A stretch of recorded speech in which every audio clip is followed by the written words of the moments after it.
Okay class, सभी लोग जुड़ गए आप लोग। चलिए आज हम लोग पढ़ेंगे क्रिया। क्रिया क्या होता है? सबको पता है कि क्रिया किसे कहते हैं? सबको पता है कि क्रिया किसे कहते हैं? कौन बताएगा?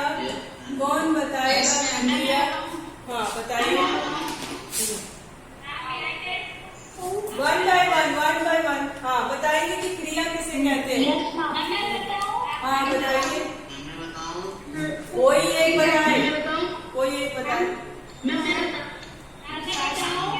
श्रेया बताएगी, श्रेया बताएगी। बिल्कुल एग्जैक्टली। जब हम कोई काम करते हैं, किसी काम को करने का बोध होता है, उसे हम क्या कहते हैं? क्रिया कहते हैं। किसी काम के करने या होने का बोध कराने वाले पदों को क्या कहते हैं? क्रिया कहते हैं। जैसे अगर हम एक उदाहरण दें कि बच्चा टॉफी खाता है, ठीक है, बच्चा टॉफी खाता है, ठीक है। अब बच्चा क्रिया कर रहा है ना, क्रिया कर रहा है। कौन सी क्रिया कर रहा है? खाने का काम कर रहा है, खा रहा है। बच्चा खा रहा है। तो अगर हम कहें कि बच्चा क्या खा रहा है, तो बच्चा क्या खा रहा है? टॉफी खा रहा है, ठीक है। अब देखिए, ये तो हमारी बात हो गई कि जो काम करने की, क्रिया करने के पदों का बोध कराता है उसे हम क्रिया कहते हैं, ठीक है। अब उसके बाद से इसको थोड़ा समझने वाली बात है कि वाक्यों से यह स्पष्ट हो जाता है। जैसे हमने ये उदाहरण दिया कि बच्चा टॉफी खाता है, किसान खेत में हल चलाता है, ठीक है, किसान खेत में हल चलाता है, ठीक है। अध्यापिका पढ़ा रही है, अध्यापिका पढ़ा रही है। अब बताइए, अध्यापिका के द्वारा, किसान के द्वारा, बच्चे के द्वारा क्या काम हो रहा है? वो काम कर रहे हैं, उनके द्वारा क्रिया हो रही है, ऐसा आपको स्पष्ट हो रहा है?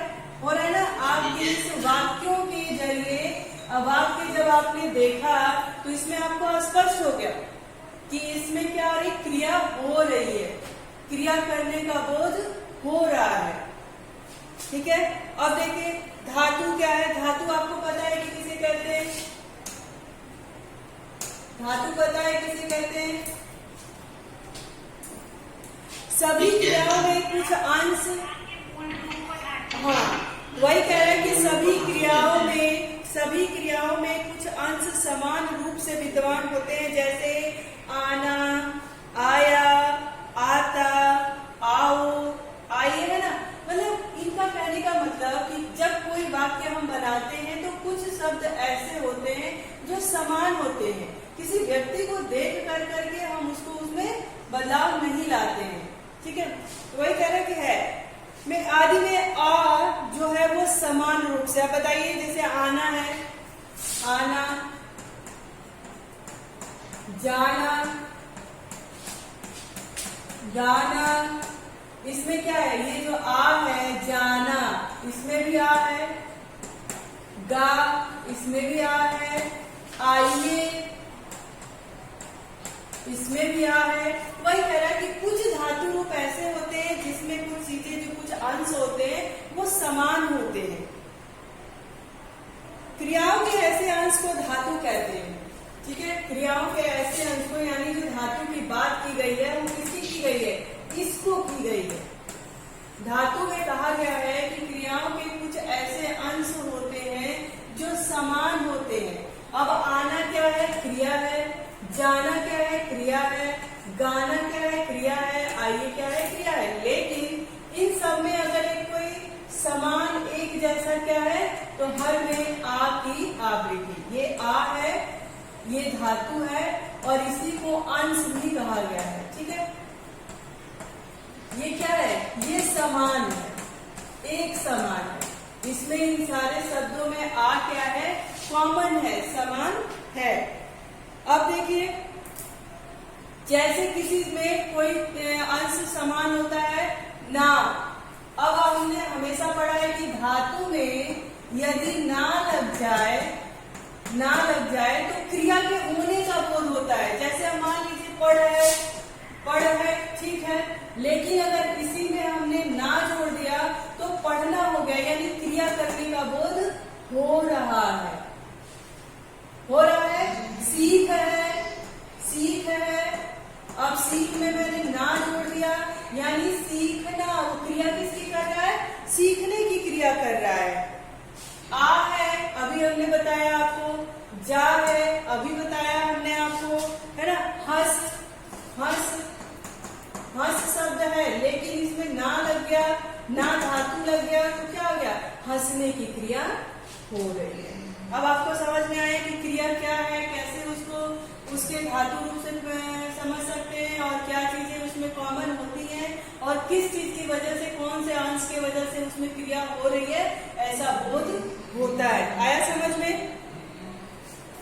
अब हम लोग देखेंगे धातु के सामान्य रूप। ठीक है, धातु के दो रूप होते हैं, एक सामान्य होता है, एक व्युत्पन्न रूप होता है।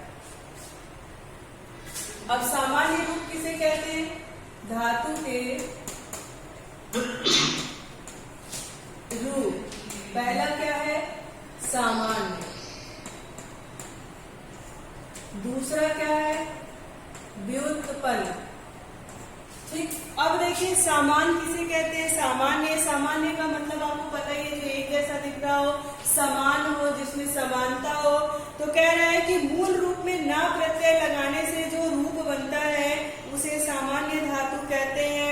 पढ़ना, लिखना, जा, जाना, सोना, है ना। अब मान लीजिए, अभी हमने आपको समझाया भी था, ये सामान्य धातु है। कुछ धातु में सामान्य धातु जो होती है शब्दों में जुड़ करके क्रिया का वेद कर देती है। पढ़ में ना जोड़ दिया, पढ़ना हो गया। आपको पता चल गया पढ़ना शब्द से कि ये क्रिया हो रही है। लिख हो गया, है ना, लिख में ना लगा दिया, लिखना हो गया, लिखने की क्रिया हो गई। नाच हो गया, नाच में ना लगा दिया, नाचना हो गया। तो किसकी क्रिया हो गई? यानी ना धातु, जो सामान्य धातु ना है, हमने ना ही जोड़ा है और इसमें क्रिया हो रही है। क्रिया का बोध हमें क्या हो रहा है? हो रहा है। आई बात समझ में? अब उसी में देखते हैं कि व्युत्पन्न धातु क्या होता है। सामान्य धातु में प्रत्यय लगाकर या किसी अन्य प्रकार से बनाई गई धातु को क्या कहते हैं? व्युत्पन्न धातु कहते हैं। कह रहा है कि सामान्य धातु में प्रत्यय लगाकर। अब जैसे पढ़ना, ही क्या है? हमारा सामान्य धातु है ना। अब उसमें अगर हम कुछ प्रत्यय लगा दे, जैसे पढ़ना हो गया, पढ़वाना लिख दे। ये तो पढ़ना है सामान्य, ये धातु में क्या है? सामान्य है, लेकिन हमने क्या कर दिया? प्रत्यय जोड़ दिया, तो पढ़ना का क्या कर दिया? पढ़वाना। अब आप हमें बताएंगे कि पढ़वाना में कौन सा प्रत्यय जुड़ा है? पढ़वाना में कौन सा प्रत्यय जुड़ा है? क्लास पढ़वाना, है ना। तो क्या है उसमें? क्या प्रत्यय जुड़ा है? आना जुड़ा है। अब देखिए देना, दे हो गया, दे में ना सामान्य धातु जुड़ गया, तो ये देना हो गया। ठीक है, अब इसी में अगर हम कुछ प्रत्यय जुड़ दे तो क्या हो जाएगा? दिलवाना, है ना। तो दिलवाना, अब इसमें दिलवाना में प्रत्यय का जुड़ गया, तो ये इसमें कौन सा प्रत्यय जुड़ गया है? आना। अब आपको समझ में आया कि सामान्य धातु में जब कोई प्रत्यय जुड़ जाता है और उसमें परिवर्तन आता है, वो क्या हो जाता है? व्युत्पन्न धातु। हाँ, व्युत्पन्न धातु क्या हो जाता है? व्युत्पन्न धातु। इसी तरह के प्रत्यय जोड़ करके आप कुछ शब्द बताएंगे, कोई बता पाएगा? अच्छा चलिए, मान लीजिए उड़। उड़ एक सामान्य धातु है। उड़ क्या है? धातु है, और उसमें ना प्रत्यय लगा दिया, सामान्य धातु लगा दिया, तो उसका व्युत्पन्न धातु में क्या लिख लिखेंगे? उड़ाना। उड़ाना, उड़ाना, उड़वाना। उड़ाना, उड़ाना तो आपका सामान्य धातु हो गया। उड़ाना, उड़ने, उड़ में ना प्रत्यय लगा दिया आपने तो उड़ाना हो गया, ये सामान्य धातु हो गया। लेकिन इसमें हमने प्रत्यय जोड़ करके व्युत्पन्न धातु बना दिया तो उसमें क्या हो गया आपका? उड़वाना, यानी आना प्रत्यय लगा करके हमने व्युत्पन्न धातु बना दिया। उड़ना भी सामान्य धातु होगा। हाँ बिल्कुल होगा, उड़वाना होगा। भाई हम मान लीजिए कोई चीज, देखिए कोई चीज उड़ रहा है, हम कोई पतंग उड़ रहा है, हम पतंग उड़ा रहे हैं, पतंग को उड़ाना, ठीक है। हम किसी से पतंग उड़वा रहे हैं तो उड़, उड़ना और उड़वाना में अंतर है। शब्द एक ही है, क्रिया हम एक ही चीज पे कर रहे हैं, लेकिन एक मूल रूप है, एक धातु, एक सामान्य धातु रूप है और तीसरा व्युत्पन्न धातु रूप है। आई बात समझ में? उसी में देखिए तीसरा क्या है? Yes, ma'am. तीसरा क्या है? नाम धातु। पहला हमारा क्या था? सामान्य धातु, दूसरा था व्युत्पन्न धातु, तीसरा हमारा आता है नाम धातु।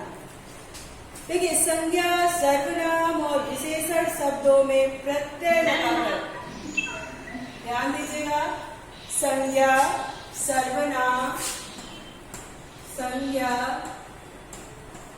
सर्वनाम, संज्ञा, सर्वनाम और विशेषण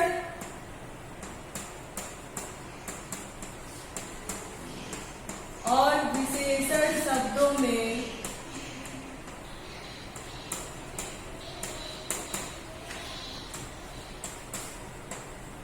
प्रत्यय लगाकर जो धातु रूप बनाए जाते हैं, प्रत्यय लगाकर जो धातु रूप बनाए जाते हैं,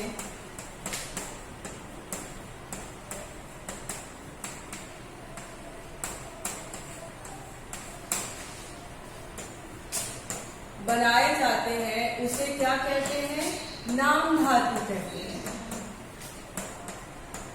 भाई संज्ञा जो है वो किसी का नाम है, संज्ञा के स्थान पे उसका सर्वनाम होता है और उनका विशेषण जो बताता है, यानी कुल लेकर के किसी पर्टिकुलर व्यक्ति के बारे में वो बात करता है। अब देखिए, मान लीजिए संज्ञा की बात कर रहे हैं तो संज्ञा हाथ, संज्ञा हमारा क्या हो गया?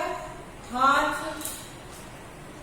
अब उसका सर्वनाम क्या हो गया? हथियाना।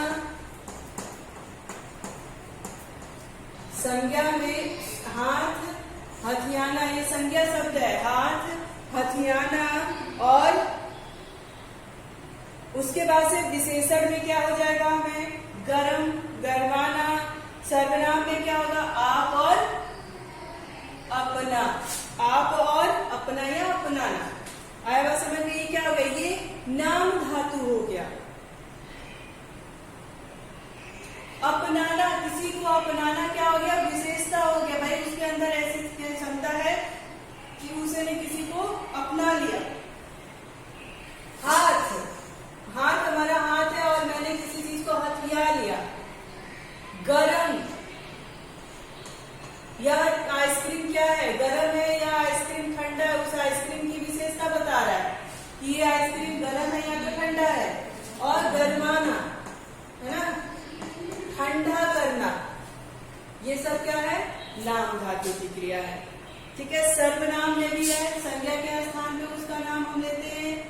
यदि हम देवांश की बात करें, फिर हम जब सर्वनाम उसको लेंगे तो आप कहेंगे, है ना, आप, अपना, इस तरह की जब बात करेंगे तो उस तरह हो जाएगा। ठीक है। अब हम देखते हैं मोस्ट इंपॉर्टेंट इस चैप्टर का कि क्रिया के कितने प्रकार होते हैं। तो क्रिया के बच्चों 2 प्रकार होते हैं। आपने पढ़ा भी होगा क्रिया के कितने प्रकार होते हैं? क्रिया के कितने? 2 प्रकार होते हैं। कौन कौन से होते हैं? अकर्मक, सकर्मक। अकर्मक और सकर्मक क्रिया के प्रकार। पहला होता है अकर्मक क्रिया। देखिए नाम से ही पता चलता है कि इसमें ये क्या कहना चाहता है। दूसरा क्या है? सकर्मक क्रिया। जब हम लोगों ने उपसर्ग और प्रत्यय पढ़ा था तो उसमें ये भी पढ़ा था कि जो ये उपसर्ग है इन उपसर्गों का अर्थ होता है। तो अ उपसर्ग का क्या अर्थ होता है? जब किसी काम में कमी पाई जाए। तो अकर्मक यानी कर्म में कमी है, कर्म ना करने की बात कर रहा है। और इस कर्म में क्या है? ये सकर्मक है यानी कर्म किया जा रहा है। ध्यान दीजिएगा, अकर्मक पे जहां पे कर्म नहीं हो रहा है, यानी कर्म तो हो रहा है परंतु उसका प्रभाव किस पे पड़ रहा है? सिर्फ कर्ता पे ही पड़ रहा है।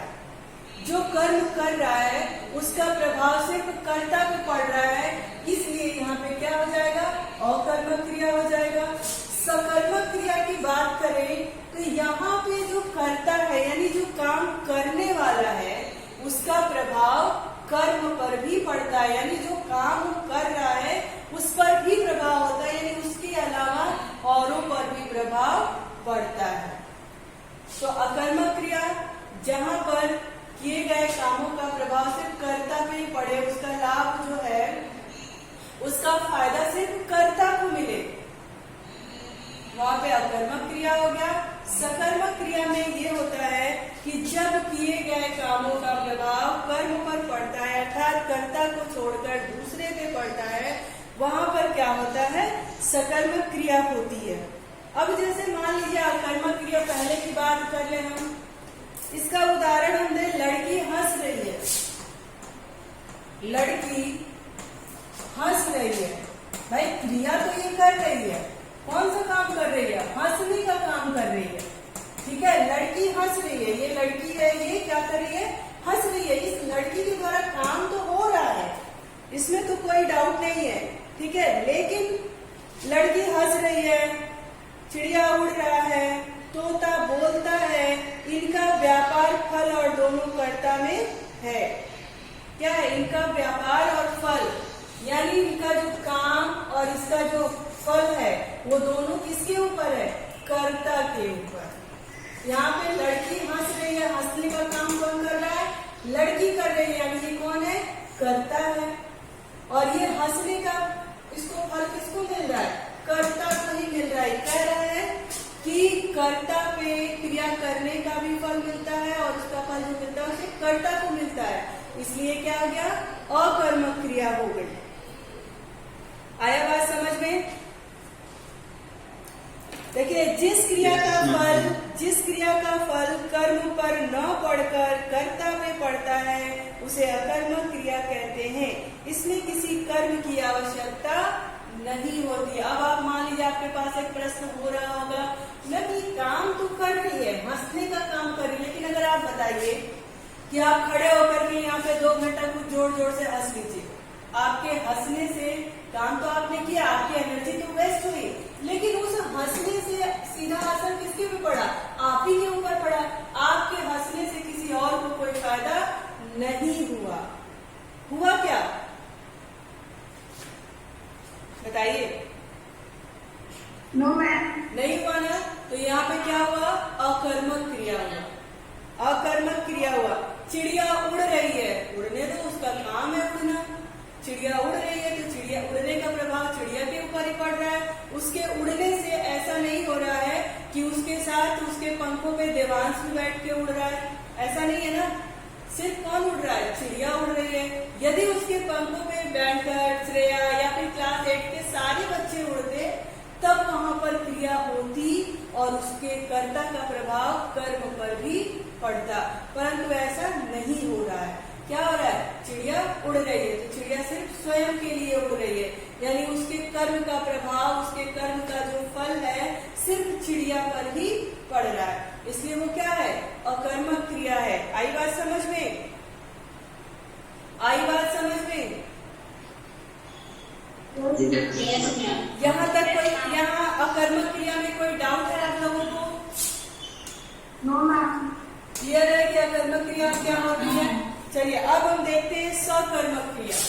दूसरा है हमारा सकर्मक क्रिया। यहाँ पे यहाँ पे सकर्मक क्रिया लिखने से ही पता चलता है कि इसमें क्रिया हो रही है। यहाँ पे सकर्मक लिखने से ही पता चल रहा है कि यहाँ पर क्रिया हो रही है। आइए उदाहरण के उससे समझे कि वाकई में ये सकर्मक क्रिया क्या है। अब देखिए, मान लीजिए कि अगर हम कहें कि राकेश पत्र लिखता है, राकेश पत्र लिखता है। पहली बात तो इसमें एक प्रश्न बनेगा, राकेश क्या लिखता है? तो राकेश क्या लिखता है? तो राकेश पत्र लिखता है। जब भी सकर्मक क्रिया में प्रश्न बने, वहां पर सकर्मक क्रिया के सकर्मक क्रिया में हमेशा प्रश्न बनता है। राकेश क्या कर रहा है? राकेश पत्र लिख रहा है। अब आप हमें बताइए, राकेश अगर पत्र लिखने बैठा है तो पत्र अगर खाली पेज पे लिख रहा है तो लिखावट दिखाई दे रही है कि नहीं? वो पत्र में क्या लिखना चाहता है? वो पत्र में क्या लिखना चाहता है? भाई वो पत्र अपने लिए तो लिखेगा नहीं, कि लिखेगा? किसी और के लिए लिखेगा।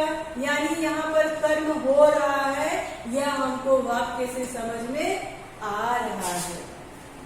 आया समझ में? लोकेश चित्र बना रहा है। दूसरा उदाहरण है हमारा कि लोकेश चित्र बना रहा है। भाई लोकेश क्या बना रहा है? लोकेश चित्र बना रहा है। अब आप बताओ कि लोकेश अगर चित्र बना रहा है तो वहां पे कर्म हो रहा है कि नहीं हो रहा है? Yes ma'am. और कर्म पर लोकेश यानी कर्ता, लोकेश क्या है? कर्ता है। और वो कर्म किस पर कर रहा है? चित्र पर कर रहा है। तो लोकेश के द्वारा बनाए गए चित्र यानी कर्ता का प्रभाव कर्म पर पड़ रहा है। यदि कर्म पर पड़ रहा है तो ये क्या है? कर्म पे पड़ रहा है तो ये क्या है? क्या है? सकर्मक क्रिया। क्या है? अगर चित्र वो बना रहा है और उसका प्रभाव पड़ रहा है तो क्या है? वो सकर्मक क्रिया है। नौकर गाड़ी साफ कर रहा है। दूसरा उदाहरण है हमारा कि नौकर गाड़ी साफ कर रहा है। अब बताओ, ये साफ कर रहा है ना? अब बताइए, नौकर क्या कर रहा है? गाड़ी को साफ कर रहा है। यानी नौकर क्या है? करता है, काम करने वाला कौन है? और वो कर्म क्या कर रहा है? किसके ऊपर कर्म कर रहा है? तो गाड़ी के ऊपर कर्म कर रहा है। यदि नौकर गाड़ी के ऊपर कर्म कर रहा है तो गाड़ी साफ हो रही है कि नहीं? Yes ma'am. अगर गाड़ी साफ हो रही है इसका मतलब कि ये सकर्मक क्रिया है। क्यों? क्योंकि नौकर के द्वारा किए गए काम का प्रभाव पड़ रहा है। ठीक है, नौकर करता है यानी कर्ता के द्वारा किए गए कर्म पर भी प्रभाव पड़ रहा है।